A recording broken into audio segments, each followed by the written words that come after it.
Firman Kudus untuk kebangunan pagi, ministri firman dan penyaluran Allah bagi ekonomi Allah. Minggu ke-8.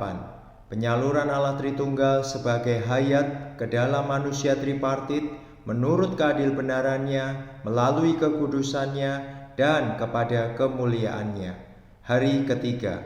Dasar ayat Alkitab diambil dari Yehezkiel pasal 1 ayat 28. Seperti busur pelangi yang terlihat pada musim hujan di awan-awan, demikianlah kelihatan sinar yang mengelilinginya. Begitulah kelihatan gambar kemuliaan Allah. Mazmur pasal 89 ayat 15. Keadilan dan hukum adalah tumpuan tahtamu, kasih dan kesetiaan berjalan di depanmu. Pada hari ini kita memasuki Romawi kedua, poin B yang mengatakan demikian. 3 warna utama pelangi yang mengelilingi tahta Allah adalah biru, warna tahta lazurit yang menandakan keadilan Allah, merah, warna api yang menguduskan yang menandakan kekudusan Allah, dan kuning, warna elektrum yang mengkilat yang menandakan kemuliaan Allah. Dalam Yehezkiel 1 ayat 28 juga dikatakan, seperti busur pelangi yang terlihat pada musim hujan di awan-awan, demikianlah kelihatan sinar yang mengelilinginya, begitulah kelihatan gambar kemuliaan Tuhan. Tatkala aku melihatnya, aku sembah sujud, lalu kudengar suara Dia yang berfirman. Sebuah busur pelangi bersinar mengelilingi manusia yang sedang duduk di atas tahta. Sinar ini melambangkan kesemarakan dan kemuliaan mengelilingi Tuhan di atas tahta. Untuk memahami makna dari busur pelangi, kita perlu mengingat busur pelangi pada zaman Nuh. Air bah telah merusak seluruh bumi dan hanya 8 orang terhindar dari penghakiman itu. Setelah itu, ketika orang melihat awan gemuruh di langit, mereka mungkin takut dibinasakan. Oleh karena itu, Allah membuat suatu perjanjian di mana Dia berjanji tidak akan pernah lagi menghancurkan semua yang hidup dengan air bah. Dan Dia menaruh busur pelangi di awan sebagai tanda dari perjanjian ini. Busurku kutaruh di awan, supaya itu menjadi tanda perjanjian antara aku dan bumi. Apabila kemudian kudatangkan awan di atas bumi dan busur itu nampak di awan, maka aku akan mengingat perjanjianku yang telah ada antara aku dan kamu serta segala makhluk yang hidup, segala yang bernyawa, sehingga segenap air tidak lagi menjadi air bah untuk memusnahkan segala yang hidup. Jika busur itu ada di awan, maka aku akan melihatnya, sehingga aku mengingat perjanjianku yang kekal antara Allah dan segala makhluk yang hidup, segala makhluk yang ada di bumi.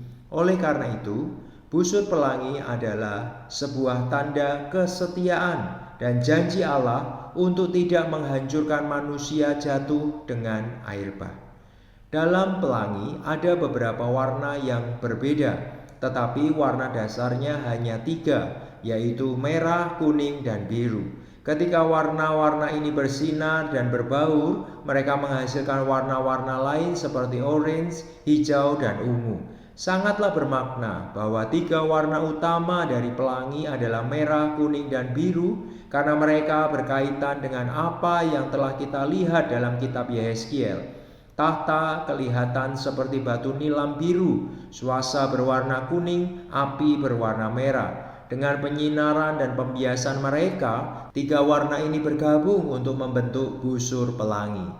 Sekarang kita perlu melihat makna rohani dari 3 warna ini. Biru melambangkan tahta. Menurut Mazmur 89 ayat 15, fondasi tahta Allah adalah keadilbenaran. Ini menunjukkan tahta biru melambangkan keadilbenaran Allah. Api melambangkan api yang menguduskan, memisahkan, dan menghabisi. Ini berarti merah mengacu pada kekudusan Allah. Kuning melambangkan kemuliaan Allah dalam suasa yang mengkilat. Oleh karena itu, di sini kita memiliki keadilbenaran, kekudusan, dan kemuliaan Allah yang dilambangkan oleh warna biru, merah, dan kuning. Bahkan Yerusalem baru memiliki penampilan pelangi. Batu fondasi dari Yerusalem baru ada 12 lapis, dengan setiap lapis memiliki warna yang berbeda. Beberapa tahun yang lalu saya membaca sebuah artikel yang menyatakan bahwa 12 lapis dari batu fondasi memiliki penampilan warna pelangi. Dari hal ini kita melihat bahwa kota kudus, Yerusalem baru, kelihatannya seperti pelangi. Pelangi ini menandakan bahwa kota itu dibangun dan dijamin oleh kesetiaan Allah dalam memelihara perjanjiannya. Pelangi ini akan mendeklarasikan sampai kekal bahwa ketika Allah menghakimi orang dosa menurut keadil-benarannya, Dia tidak membinasakan setiap orang, tetapi menyelamatkan banyak orang dari pengrusakan sebagai kesaksian dari kesetiaannya. Dalam kekekalan kita, agregat dari orang yang diselamatkan akan menjadi pelangi yang mempersaksikan sampai selamanya bahwa Allah kita adil, benar, dan setia. Pelangi adalah tanda kesetiaan Allah dalam memelihara perjanjiannya, sehingga tidak akan ada lagi penghakiman maut. Kita harus hidup di bawah perjanjian yang baru dan tidak percaya pada kegagalan, kelemahan, kegelapan, atau hal negatif. Kita adalah umat perjanjian yang memiliki ayat janji yang memenuhi setiap situasi.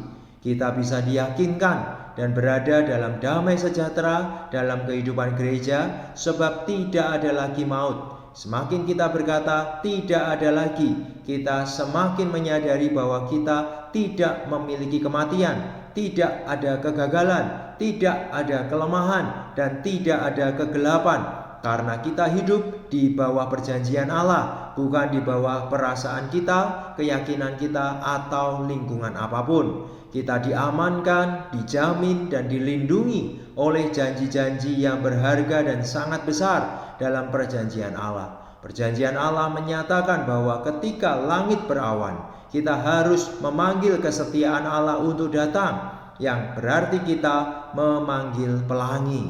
Allah setia kepada firman-Nya, dan firman-Nya adalah wasiat perjanjian. Umat gereja adalah umat di bawah perjanjian. Karena itu kita bisa benar-benar disebut gereja perjanjian.